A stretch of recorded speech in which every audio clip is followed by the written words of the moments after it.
Welcome. Bienvenidos a quienes están aquí en la sala y a quienes nos siguen en línea. Soy Stephanie Flanders de Bloomberg Economics y es un honor para mí estar en este escenario con estos tres panelistas para hablar acerca de cómo aprovechar el comercio para reducir la pobreza. En Bloomberg Economics tenemos muchos periodistas que están trabajando sobre este tema. Hace poco yo estaba felicitando a una de nuestras periodistas y ella dijo, bueno, nunca nos aburrimos en cuanto al comercio internacional. Y yo le tuve que decir que, con permiso de Roberto, tendría que decir que ha habido muchos momentos aburridos a través de los años en cuanto al comercio internacional y las negociaciones de comercio internacional. Pero en este momento no hay demasiado aburrimiento. Se está prestando mucha atención y correctamente porque nosotros estamos viendo que el comercio se ha visto afectado por las medidas proteccionistas. Yo estaba mirando cifras del banco que sugieren que la proporción sigue siendo relativamente pequeña, pero ha aumentado 6 veces desde 2017. Nosotros sabemos que la desconfianza y las inquietudes respecto del libre comercio en algunas partes del mundo han aumentado aún más rápidamente en los últimos años y han sido aprovechadas estas inquietudes por líderes tanto de la izquierda y de la derecha. Nosotros podemos culparlos a ellos y a las otras voces que se les han unido, pero creo que aquí también podríamos decir que las instituciones mundiales y quienes respaldan el comercio mundial no han sido lo suficientemente fuertes en cuanto a defender el libre comercio, brindando también mejores respuestas a las inquietudes de las personas. Este panel va a ser parte de hacer esto y de tener una conversación franca acerca de algunas de estas cuestiones. Yo no voy a dar presentaciones largas, pero por cierto, a mi izquierda contamos con la directora ejecutiva del Banco Mundial, Kristalina Georgieva, junto a ella Roberto Acevedo, el hombre con el que todos los paneles deben contar.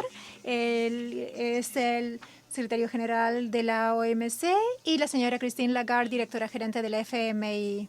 Todos dirán algunas palabras al comienzo y luego tendremos una conversación dinámica. Kristalina está en su casa, de manera tal que empezaremos con usted.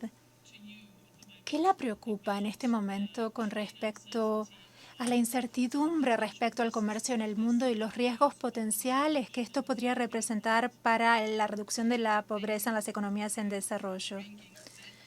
Muchas gracias por hacer esa pregunta acerca de qué significa esto para la reducción de la pobreza. Bueno, es una mala noticia. Nosotros hemos tenido una larga historia que muestra que el comercio es bueno para el crecimiento, bueno para el empleo y es bueno para la reducción de la pobreza. Cuando nosotros pensamos en el futuro proyectado para 2030, prevemos que la pobreza extrema se reduzca en un 3%. Esta es la meta a nivel mundial. Ceteris paribus, hoy, con suerte, llegaríamos a un 6%. Y si ustedes viven en el África subsahariana, probablemente entre 25 y 30%. Este, en el mejor de los casos, no es válido porque el aumento, la reducción de la pobreza genera, la reducción, del comercio genera más incertidumbre. Y este es un factor que hace que lograr la meta de la erradicación de la pobreza sea tanto más difícil de alcanzar. Nosotros hemos hecho investigaciones que nos muestran ya un aumento en los números de la pobreza, entre 12 y 13 millones de personas. Pero hay otro motivo por el que estamos tan preocupados. Nosotros sabemos que el comercio también es muy bueno para la paz. Y el conflicto es una de las cosas que más impulsa la pobreza extrema. Si pensamos en la historia desde 1970 y hasta 2010, veíamos este gran aumento de los niveles del comercio, un aumento de 7 veces en el volumen comercial. Esto también coincidió con un 94% de disminución en las muertes debido a conflictos. Por lo tanto, el comercio hace que el costo de oportunidad de la guerra sea más elevado. Tenemos nuevos estudios que muestran que en la región de los Grandes Lagos los conflictos son 2,4 veces menos en los lugares donde las personas están comerciando unas con otras y tienen menos perjuicios. Nosotros tenemos este vínculo entonces entre comercio y paz. Y por último, pero no por ello menos importante en absoluto, nosotros nos preocupamos acerca de que tal vez estemos mezclando dos cosas distintas. Sí, hay pérdida de puestos de trabajo, pero primordialmente debido a la transformación tecnológica y mucho menos por el comercio. Sin embargo, estamos permitiendo que se culpe al comercio por la pérdida de puestos de trabajo. Y usted tiene razón. Nosotros tenemos un deber de incansablemente argumentar por el comercio. Y voy a terminar con mi comentario favorito. ¿Hay alguien de Vietnam aquí en la sala? Este es un argumento fabuloso porque en los 80, los 90, Vietnam eliminó sus barreras comerciales y lo que ocurrió fue que la pobreza en Vietnam disminuyó del 60% al 3%. Yo sueño de que eso ocurra en el África subsahariana también. Christine, usted habló sobre el informe de las perspectivas de la economía mundial y en otros sitios acerca de la precariedad de la situación de la economía mundial y el comercio desempeña un papel allí también. Ahora estamos hablando del mundo y no de los grandes debates entre Estados Unidos y Europa. ¿Qué significa esta precariedad para los países en desarrollo y la incertidumbre sobre el comercio? Yo también quiero concentrarme en qué significa para ellos tener mucho comercio. Quiero hacerme eco de las palabras de Cristalina. Vemos que la paz se ve facilitada por el comercio, el crecimiento impulsado por el comercio, y creo que las economías en desarrollo se ven afectadas en estos dos aspectos cuando disminuye el comercio. Quiero decir dos cosas. El comercio ha sido, es y seguirá siendo un elemento que acelera la innovación, la productividad y el comercio. Hemos hecho estudios conjuntos, el Banco, la OMC y el FMI, para demostrar esto a todos.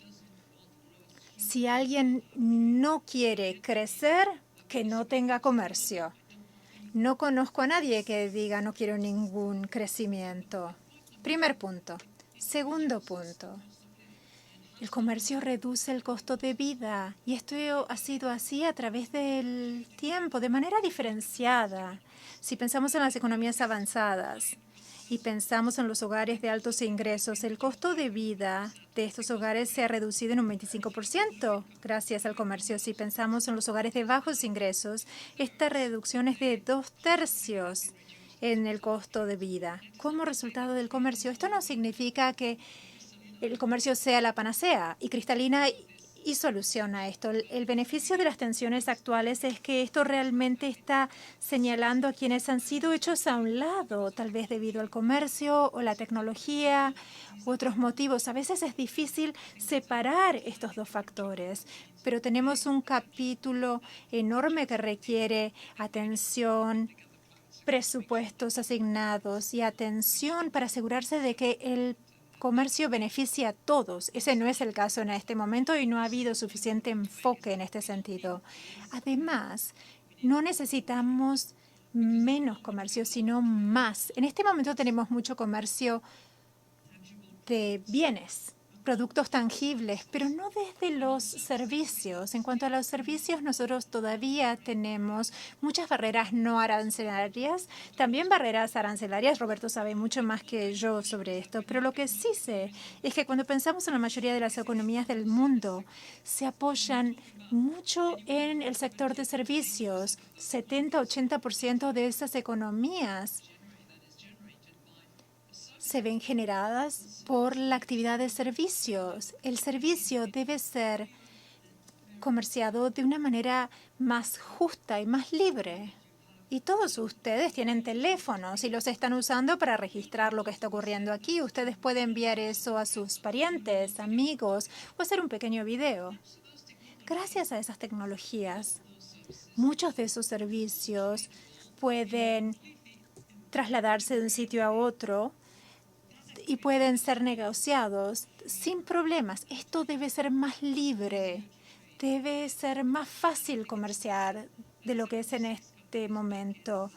Es realmente una bendición que tantos países hayan decidido unirse, no de manera totalmente multilateral, pero sí plurilateral, para avanzar a fin de abrir el comercio electrónico. Finalmente, sí, dijimos, necesitamos más comercio. Tenemos que pensar en el comercio y pensar en esto desde otra perspectiva, para que todos estén incluidos. Y creo que el enfoque en los servicios es muy importante. El Banco de Inglaterra ha estimado que si uno tiene la misma liberalización de servicios que uno ha tenido sobre mercancías, uno puede solventar los desequilibrios de la cuenta corriente que hemos tenido hasta el momento. Roberto, sobre este comentario y en términos más generales, yo sé que el comercio electrónico, los servicios son una parte importante de la agenda de la OMC. ¿Dónde cuadra la reducción de la pobreza en la agenda de reforma o como un motor impulsor? Esto cuadra perfectamente en esa conversación. Deseo empezar diciendo brevemente que es la segunda vez en una semana que soy el único hombre en un panel. Eso realmente es fantástico y espero que esto ocurra cada vez con más frecuencia. Creo que el elemento clave a recordar cuando hablamos de las nuevas tecnologías o, por ejemplo, en particular del comercio electrónico, es el hecho de que esto es algo que es un facilitador para los actores más pequeños. Reduce los costos, reduce el costo de la distancia, de la logística. Para el actor pequeño, para la pyme, el costo de la transacción es esencial. Para las grandes empresas, la incertidumbre, el costo de la transacción, bueno, esa es una fila más de la planilla de cálculos, pero para una empresa pequeña puede significar que la transacción ocurra o no. Es así de simple. El comercio electrónico tiene la posibilidad de reducir los costos de manera significativa. Tuvimos un estudio hace poco que mostró que si nosotros brindamos las regulaciones adecuadas, la infraestructura, los medios, los países en desarrollo para que puedan beneficiarse de las tecnologías digitales para el comercio, la proporción porcentual de los países en desarrollo que participarían en el comercio mundial pasaría del 43 al 57% en solo 15 años. Las compañías más pequeñas también tienen una ventaja en cuanto a la sociedad. Ellos son quienes más empleos generan. En la mayoría de los países generan más de la mitad de los empleos en la economía.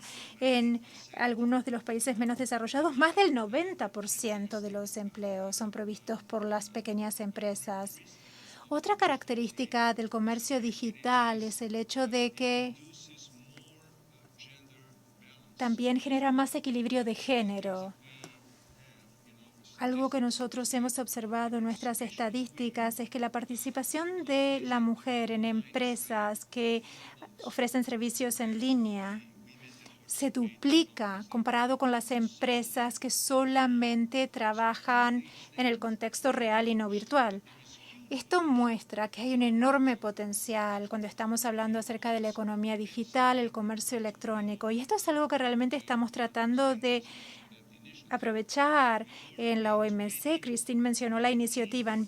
Estamos en 2019 y hasta este año los miembros no hablaban realmente acerca del comercio electrónico en la OMC. Realmente es algo que nosotros tenemos que tener en cuenta. Y para concluir, realmente es increíble escuchar a algunas personas que dicen las conversaciones sobre el comercio electrónico en la OMC simplemente concretarán las cosas a favor de las grandes empresas, las grandes multinacionales o tal vez las enormes plataformas. Y absolutamente es lo contrario. Si nosotros no hacemos nada, si no hay ninguna conversación en cuanto a la armonización, en cuanto a facilitar las plataformas, en cuanto a la participación de las pymes en la economía digital, será en ese caso que la economía digital mundial será el ámbito de las grandes empresas, porque estas empresas sobrevivirán. Lo que tenemos en este momento es un entorno sin disciplina y sin normativas. Es muy difícil para las pymes. Es algo que les impide participar. Falta de información, falta de reglas, no conocen las reglas, tienen que adaptar y no las crean tampoco, tienen que adaptarse simplemente a las reglas de las grandes empresas. Por eso a veces hay una perspectiva un tanto errónea cuando se piensa en el comercio electrónico. Eso es algo en que las investigaciones económicas pueden ayudar. Yo he visto investigaciones de Michael Spencer, por ejemplo, que dicen que tal vez pensamos que si el comercio electrónico tiene efectos mixtos y sabemos que están los gigantes de la Internet y cómo van a afectar a los países en desarrollo. Cristalina, ¿qué mensaje queremos transmitir? Yo creo que este es un mensaje que nosotros tenemos que pensar en cómo transmitir. Pensemos en un ejemplo. Filipinas. En 10 años, Filipinas ha aumentado el comercio de servicios debido a la Internet 10 veces. Hace 10 años tenían 100,000 personas con servicios tercerizados. Hoy tienen 1,000,000 de personas en servicios tercerizados, 10 veces más puestos de trabajo. Hace 10 años exportaban 1.400 millones de dólares. Hoy exportan 18,000 millones. Y este es simplemente uno de muchos ejemplos que podría compartir. Realmente lo que es muy lindo ver es la manera en que esto desencadena el potencial de la mujer. Entre otras cosas, cuando las empresas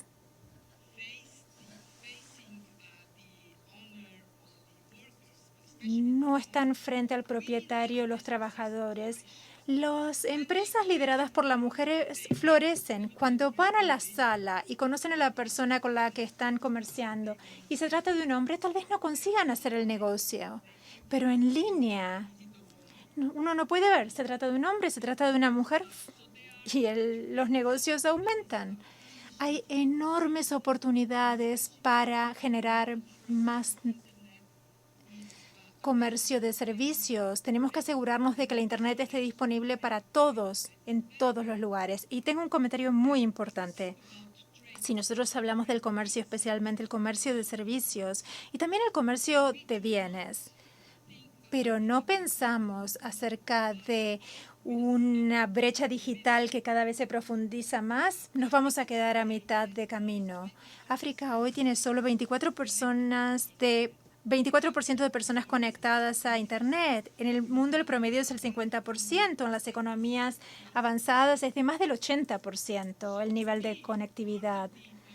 Para mí, parte del tema relativo a revitalizar el comercio y aumentarlo. Tiene que ver con conectar el comercio, especialmente de servicios, con el acceso a Internet. Como institución, nosotros hemos asumido el compromiso con África. Lo llamamos la llegada a la luna con África. Para 2030 queremos que todos los ciudadanos africanos, gobiernos, servicios y empresas estén conectados a Internet.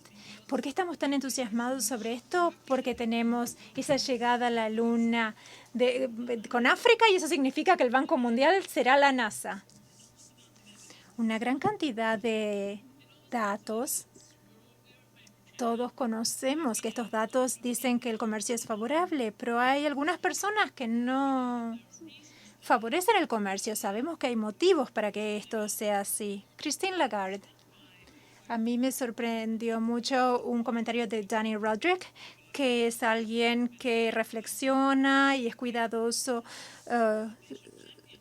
Y él dice que hay que ser una Dalit del comercio, pero que hay quienes no se fijan en la letra chiquita y ver cuáles son las complejidades y políticas que hay que incluir en el comercio para asegurarnos de que sus beneficios se compartan. ¿Qué tipo de políticas ha impulsado el FMI y son necesarias para ser más robustos, para que todas las instituciones generen el apoyo para el crecimiento inclusivo?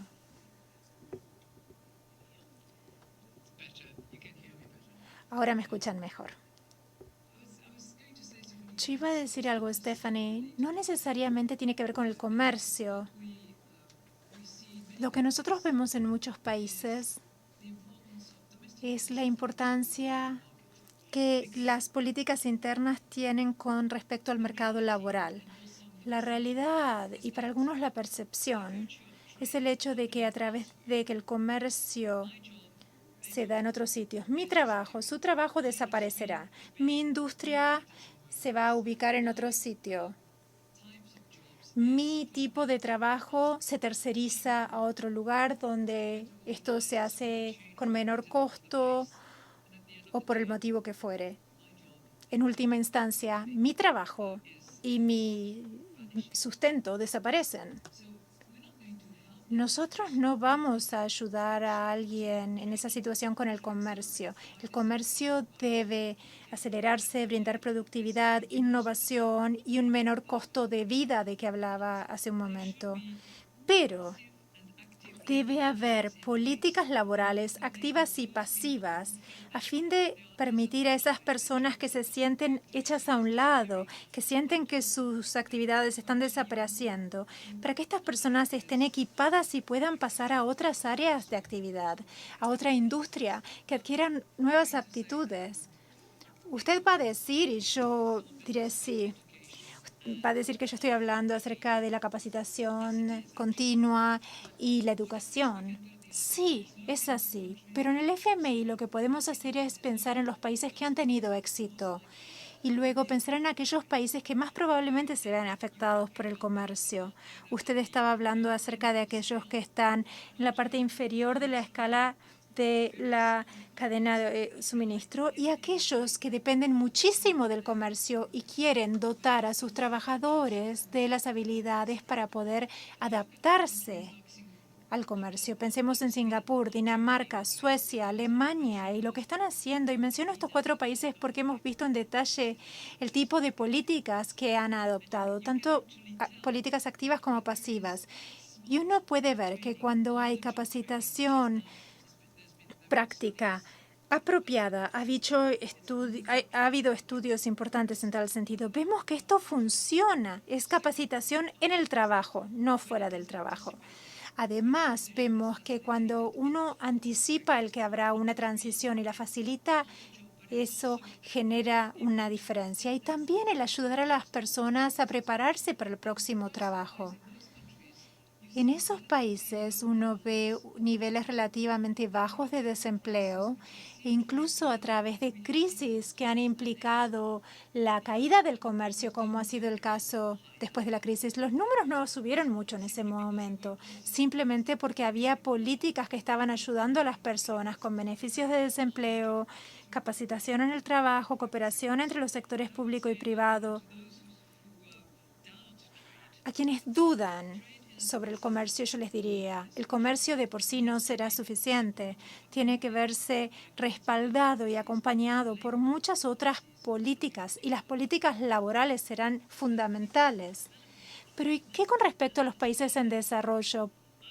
Porque las investigaciones del Banco para este evento, bueno, fueron muy francos en cuanto al impacto de la liberalización comercial en algunos países donde no había habido un trabajo suficiente para llegar a las zonas rurales. Las personas en las zonas rurales a veces sufrían, si bien el resto de la población se beneficiaba.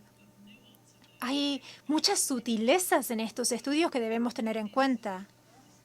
Sí, hay espacio para trabajar, a menos que nosotros entendamos el impacto de las políticas, especialmente en los pobres y los más vulnerables, y pensemos en políticas a adoptar a fin de protegerlos del impacto. Nosotros, si no lo hacemos, tendríamos rechazo y además consecuencias negativas para las personas, que es peor aún. Quiero hacerme eco de lo que dijo Cristina acerca de las políticas laborales activas. Algo más que queremos hacer en el banco es ser mucho más conscientes acerca de lo que podemos recomendar como políticas para brindar redes de protección social a las personas.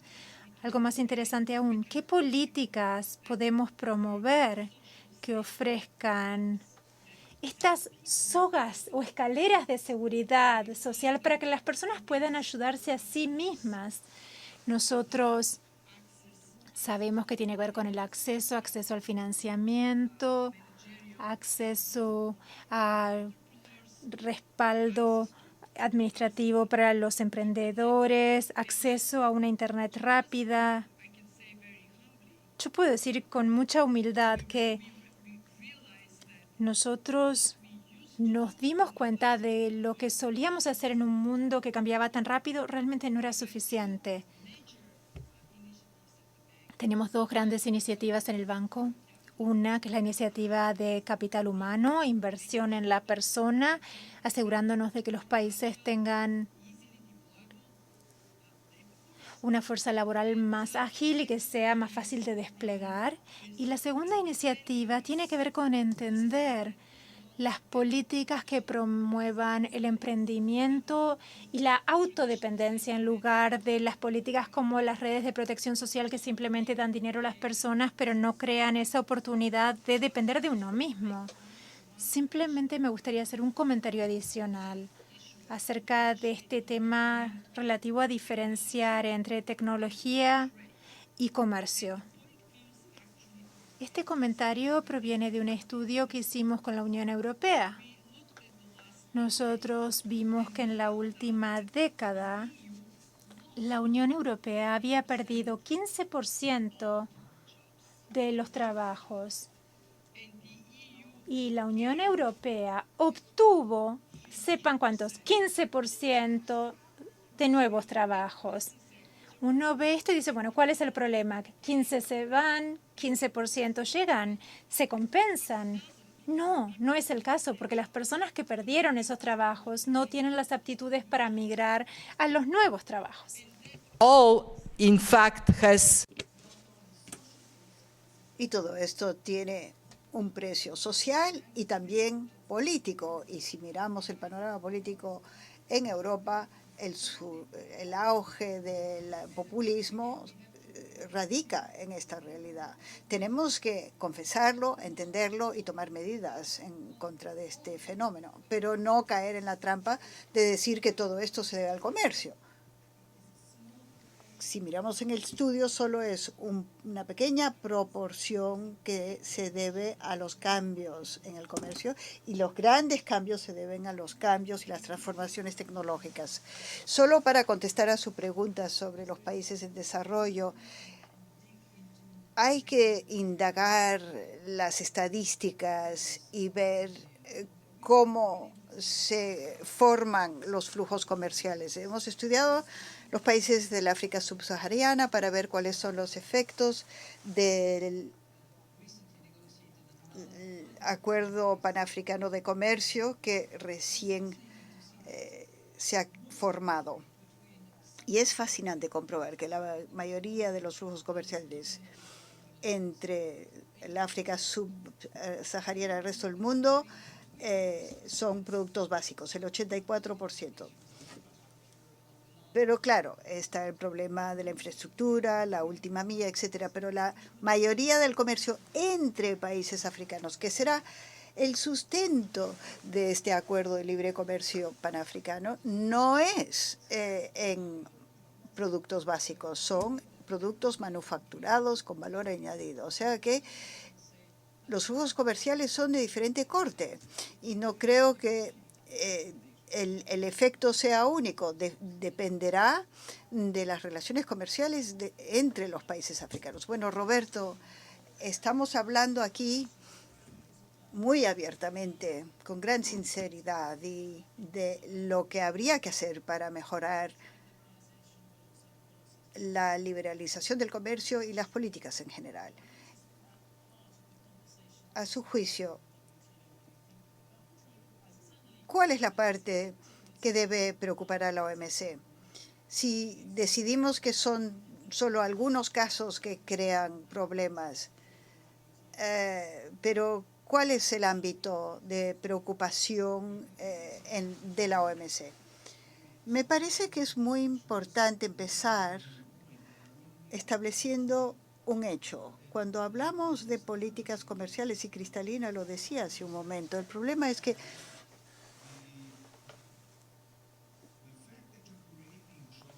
el hecho de crear empleos, más empleos de los que se pierden, o más o menos los mismos, esto no consuela al que pierde su empleo. Y esto tiene un efecto político y el comercio no puede resolver ese problema. Sencillamente no puede. Y esto claramente es la responsabilidad de los gobiernos resolver este aspecto. Y esto es lo que dijo hace un momento Christine. Pero lo que sí nos preocupa a nosotros es la visión general. En Ginebra hubo un estudio por los economistas hace muy poco y no habíamos mirado los aranceles consolidados y ellos consideraron cuál sería el peor escenario posible. Si los países establecieran sus aranceles unilateralmente al nivel que les diera la gana. Y esto en realidad no es la peor hipótesis. Hay situaciones peores. No digo que se interrumpa el comercio, que se establecen los aranceles con toda libertad. Y esa simulación demostró que la economía global, el crecimiento disminuiría en un 2%, es decir, se contraería en un 2% frente al nivel base. Y esto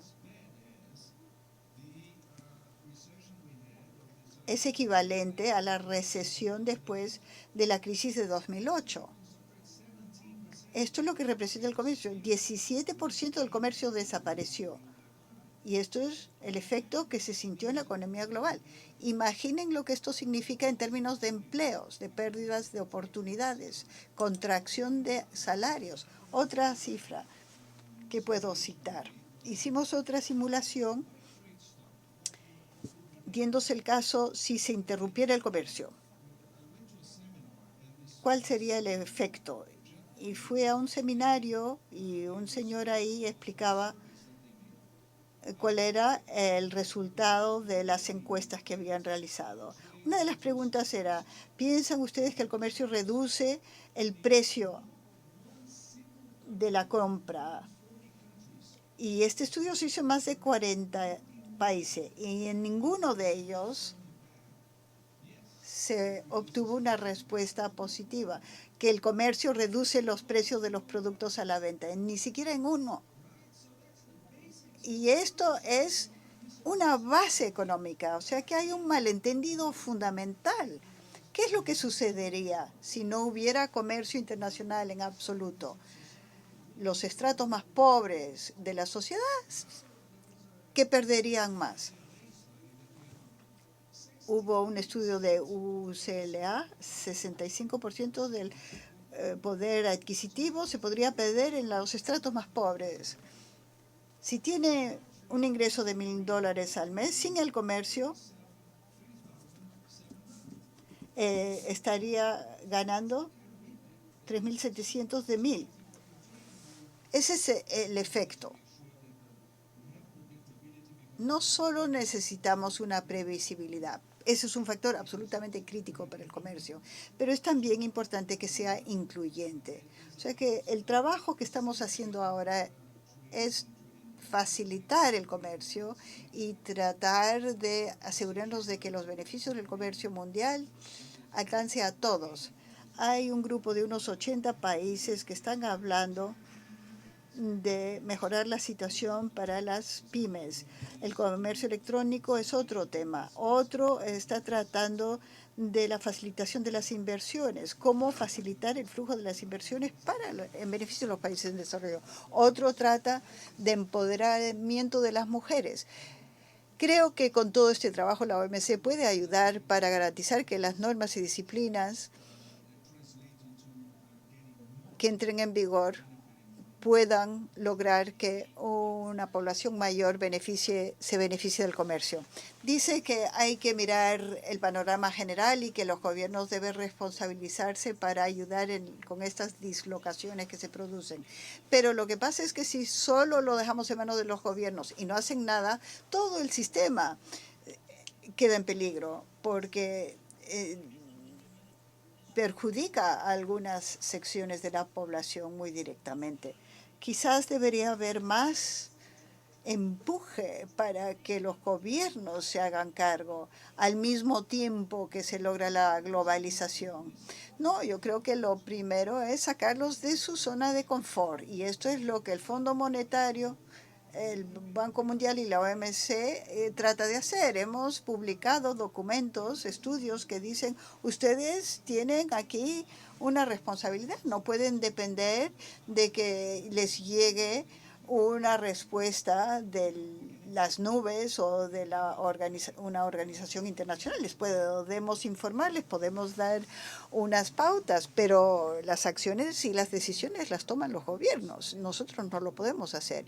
Y un estudio que salió hace unos 18 meses, me parece, trata de eso precisamente. Si los gobiernos no asumen esas responsabilidades y empiezan a reaccionar, esto no va a suceder nunca, porque los gobiernos y los políticos reaccionan a las elecciones. Entonces, la educación, la formación de la fuerza laboral son políticas a largo plazo y el resultado no se verá para tales políticas que después, sino dentro de 5, 10 o 15 años.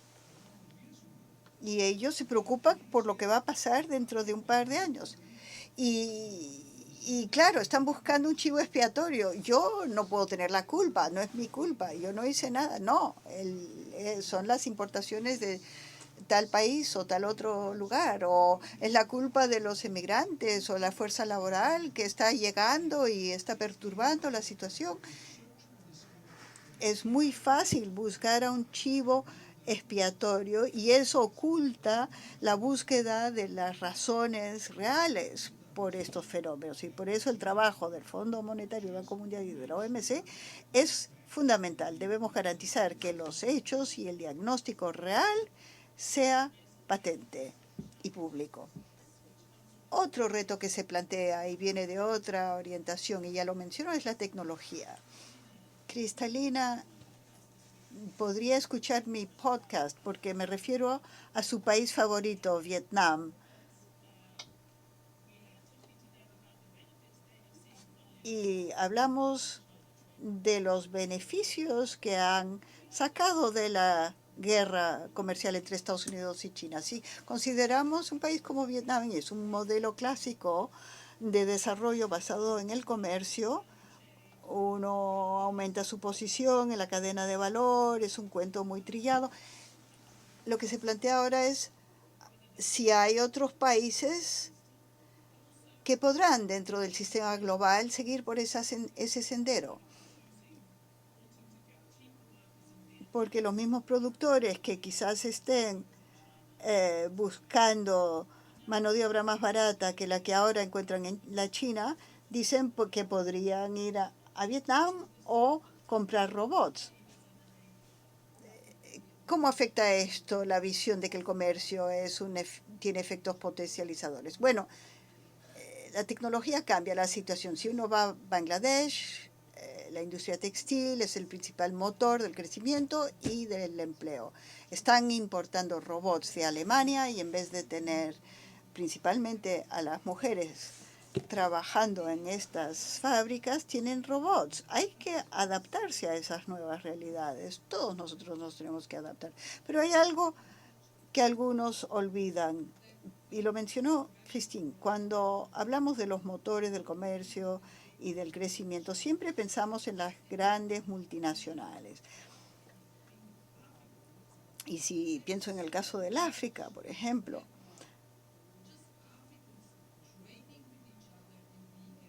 tanto se podría conseguir con flujos comerciales entre países africanos si pudieran tener un comercio transfronterizo eficaz. Y si nos remontamos en la historia como raza humana, en cuanto empezó la actividad comercial, económica, empezó el comercio. Yo produzco algo bien y lo intercambio con lo que usted produce bien. Y yo no puedo imaginar que el mundo pueda ser tan tonto como para olvidarnos de la importancia y los beneficios que derivamos todos de este sistema. Y hay algo que no nos ocupa lo suficiente, y no son los aranceles, sino la facilitación de comercio, es decir, reducir los obstáculos para que los países puedan comerciar. Mis colegas,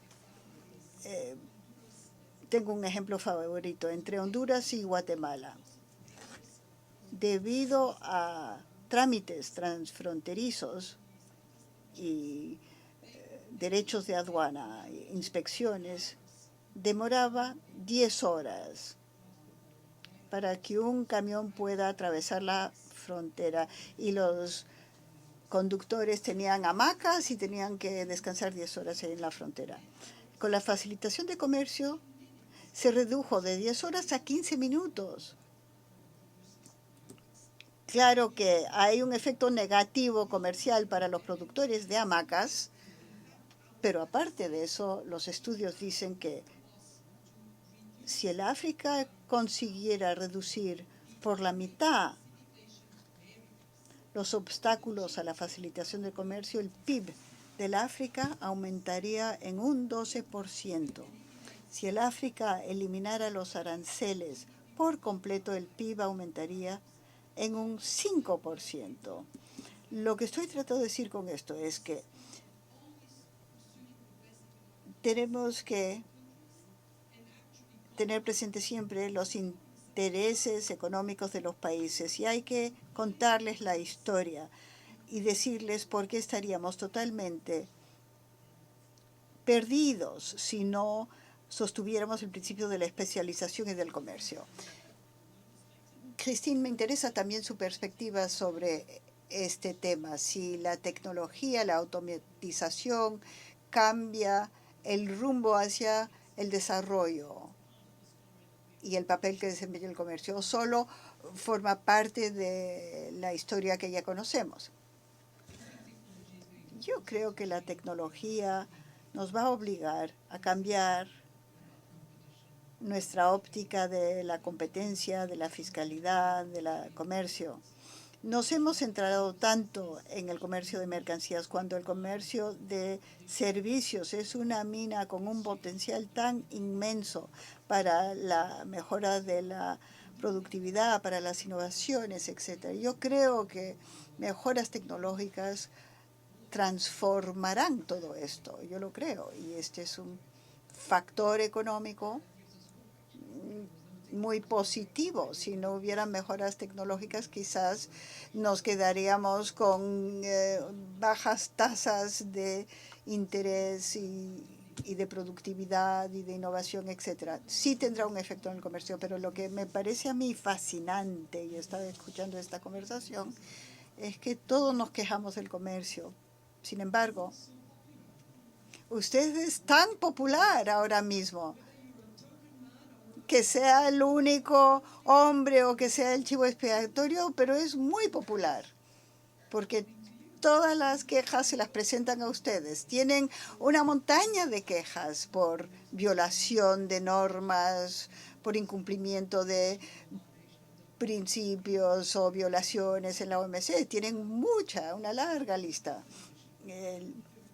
La resolución de diferencias, y yo espero que esto se resuelva antes de diciembre, tiene una montaña de casos que hay que resolver. Y se añade a esto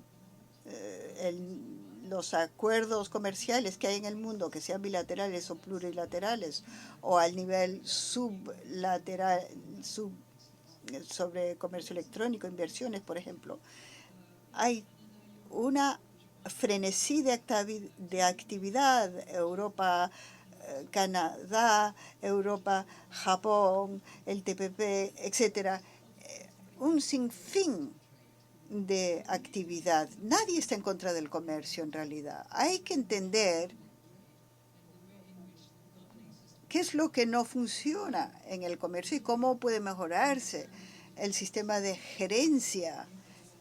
Los 76 países que firmaron el acuerdo sobre comercio electrónico incluían a la China y Estados Unidos. O sea que seamos más positivos y seguro que lograremos componer lo que no está funcionando del todo. Me siento mal porque no contesté a su pregunta directamente. La pregunta era si el comercio, si la tecnología va a cambiar. Sí, va a cambiar el crecimiento, pero lo que no va a cambiar son las ventajas comparativas, cómo nos especializamos y en qué. Y lo que vemos hoy en los países en desarrollo es que hay muchísimas más oportunidades de crecimiento y de empleo debido a la tecnología, que es lo que se elimina. El problema es la agilidad y la posibilidad de adaptarse. Los más ágiles se adaptan mejor. Debemos ayudar más y mejor a los países para que tengan la agilidad política que les permitan salirse beneficiados de estos cambios.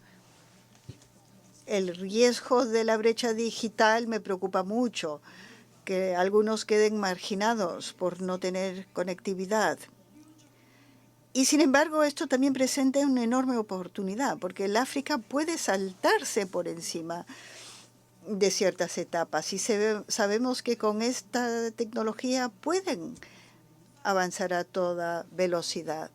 Depende de la voluntad política y también de nuestra capacidad de actuar de forma solidaria. Vemos aquí en este panel que sí, todos tenemos el mismo anhelo, aunque algunos seamos más populares que otros. Qué bueno que podamos acabar con una nota positiva. Siendo el hombre más popular de este panel, Roberto, hablando de la popularidad, yo hace tiempo que ando en estos trances. Yo estuve en Seattle y estuve en Ginebra, en la OMC, y vi algo muy interesante durante las manifestaciones del Brexit. Y vi a algunos manifestantes en la calle con pancartas que decían, amo a la OMC. Y yo dije, qué fantástico, qué bueno. Yo nunca había visto esto. Estamos en un mundo nuevo. Esto es evidente. Pero la conclusión creo que es, imaginemos que no exista la OMC y que se vaya adelante con Brexit. La incertidumbre sería increíble, impresionante. Por lo menos hoy, aunque se produzca un Brexit duro, y espero que no, que haya acuerdo, pero si por lo menos alguien pudiera imaginar pudiéramos imaginar qué es lo que sería el mundo sin ese acuerdo. Pero esa previsibilidad es muy importante para los grandes jugadores. Imaginen cómo afecta a los pequeños. Yo esperaba que no íbamos a mencionar el Brexit durante toda esta charla. Es cierto que el pueblo británico se está convenciendo del gran valor del comercio y de Europa. Hay una nueva versión de la película It's a Wonderful Life, a donde ven un futuro risueño y cómo sería sin la OMC. Pero como él ha sido tan fabuloso, yo quisiera hacer una promesa en el Banco Mundial. Nunca vamos a tener un panel sin que haya por lo menos un hombre.